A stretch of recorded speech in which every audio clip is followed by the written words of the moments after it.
Hi, I'm Anne. Welcome back to my channel. Today I'm going to be doing a book tag. I was going to be doing a wrap up of my writing as of February. Maybe I'll start this video with that, but it failed dismally in February, so I don't have good writing updates this month, but we will hope that next month is better. So I decided to continue doing the book tags that I've been doing for a while. I was tagged by Becky from Teacup the Storyteller to do this tag, and it's called the Ratings and Review Tag. It was created by Scott and Nell from Gunpowder, Fiction, and Plot.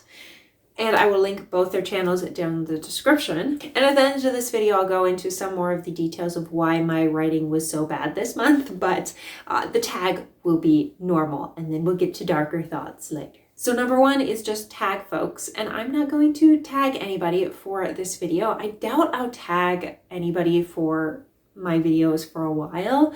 Maybe eventually I'll go back to tagging people. Number two, how do you know you've just finished a good book?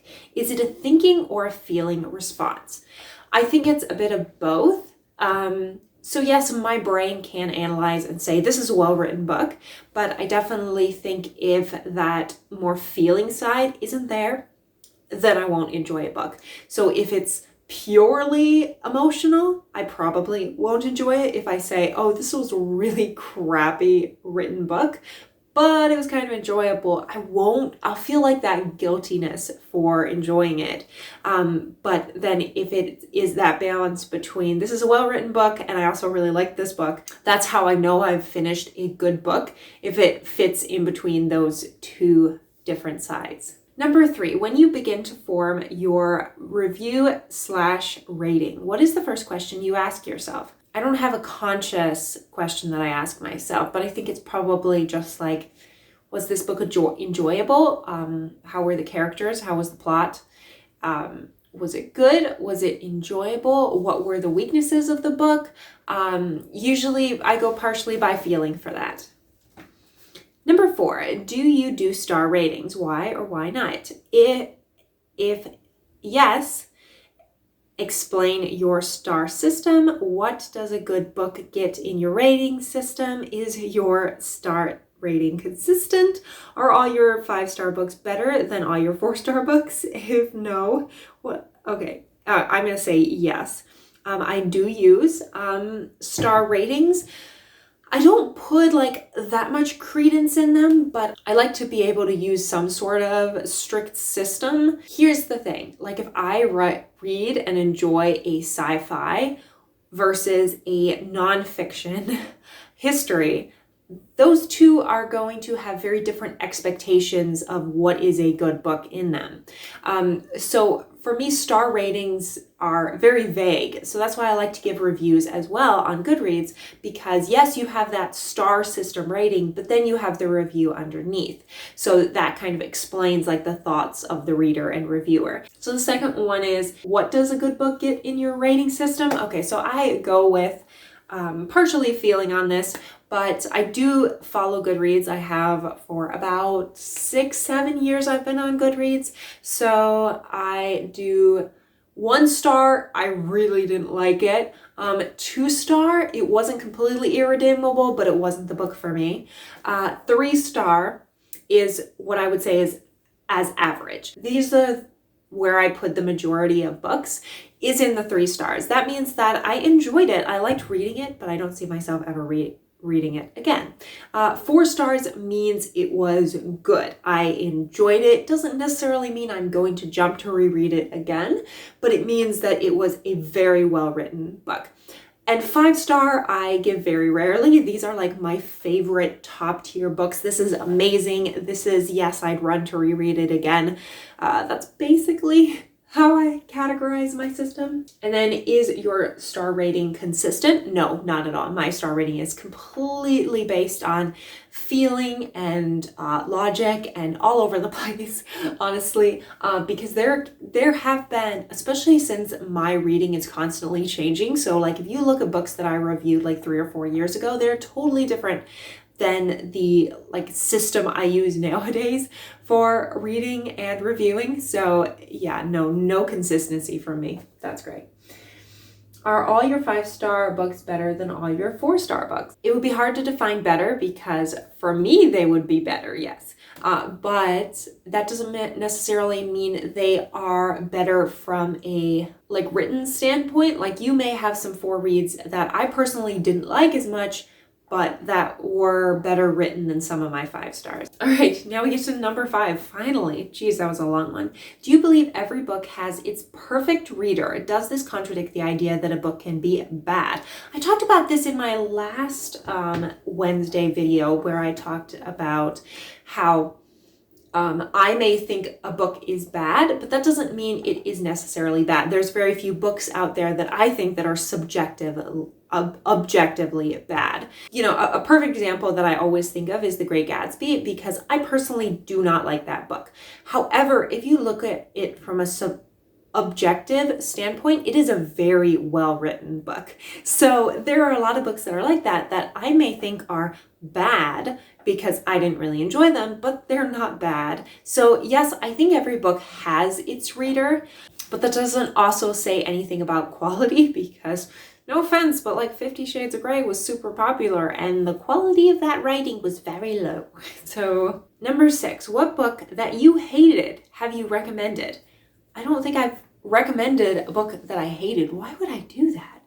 Like if I truly hated a book, and I hate very few books, but if I truly hated it, why would I recommend it? Number 7, what makes a book good, bad, or great by your evaluation?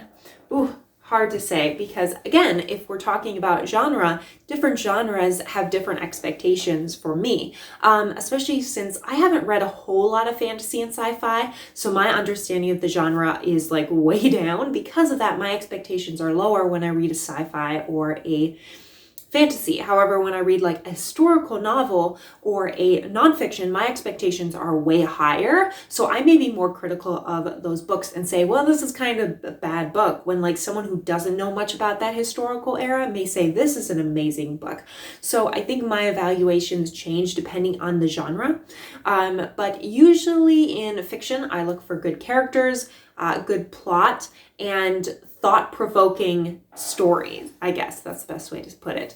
And in nonfiction, I look for information as well as readability. I don't want to be reading a super dense nonfiction. I want to have a more accessible writing. So I guess those are my evaluations. So if the reading is super dense and inaccessible, I probably will say it's a worse book. Same thing, if there's bad characters or bad plot or a cliched plot, I will probably think it is a worse book. Number 8, when evaluating the quality of book, do you have specific criticism or aspects of the book, such as character development, that you consider? Does this change if you are writing an in-depth review versus just thinking about the book for enjoyment? I don't think differently depending if I'm writing like an in-depth book review versus like just thinking about it in general. I have the same thoughts either way. Like when I write a book review professionally in college, then I get more analytical in understanding more things. But when I'm just doing this either on BookTube or like on a blog or something like that, my thoughts don't change depending on whether I'm doing like an actual book review or just like thinking about it in my head. Saying that, I don't think I have specific criticism for each book I read. It's very just based on instinct and just experiences in books and enjoyment, and just me saying what I've enjoyed in the past, what I've seen done better in the past. I will definitely focus on comparing books a lot, I've noticed. If I read a book and I'm like, well, the characters were okay, but the characters of this book did it so much better with like a similar plot. So usually that's my criteria, is usually focused on comparing books. Number 9, do you consider star ratings or average ratings when choosing books to read/add to your TBR? No, because I have found that I may completely disagree with like the average population on a book, or I may, completely agree, but I have like different critiques of it, or I have different enjoyments of it. So yeah, I just I avoid like star ratings when it comes to books. Number 10, who on BookTube does reliable and interesting reviews of books that you know you can use to decide if a book is for you or not? What makes their review so good? Oh, that's hard because pretty much everyone I watch on here, I am like that with. Saying that, I will say not everyone I agree with like 100%. Like our tastes may be very different. We may read different things. There's a bunch that come to mind that I usually agree on. Lady Jane Books is one that I think I've agreed on almost every book I've read that she's also read. We have similar thoughts on. Same thing with Michael K. Vaughan. He reads a lot of the classics, and a lot of the books that he recommends that I have read, I think very similar things to he does. Same thing with Shelley Swearingen. Like there's certain booktubers I've read a lot less of the books that they have. So then it's harder for me to compare if I can truly trust them because our tastes may not be completely aligned. But yeah, I would say most of the booktubers that read classics I tend to agree with. Number 11, does that/those booktubers use different language than you to evaluate and review the overall quality of a book? I would say they're much more kinder than me. Michael K. Vaughan really gets into the drama, and I love his videos because of it. He has this like dramatic flair to his reviews, which are great. Shelley Swearingen is very positive about books. That's not to say that she's like gushy about horrible books. I'm just saying that like she tries to look for positives even in books that she may not have enjoyed that much.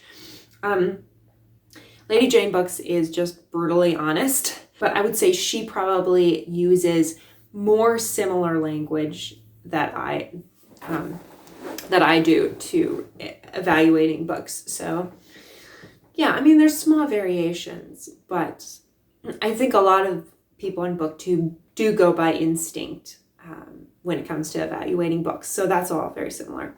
I'm not going to tag anybody, but this was a very fun tag to do. And if you have any thoughts about any of the prompts that I answered in this video, let me know your thoughts down in the comments. I did want to just briefly mention my horrible writing experience this month. And I think it was partially because I was just so busy because I got married the first week of February. And then the next week after that, I moved into an apartment.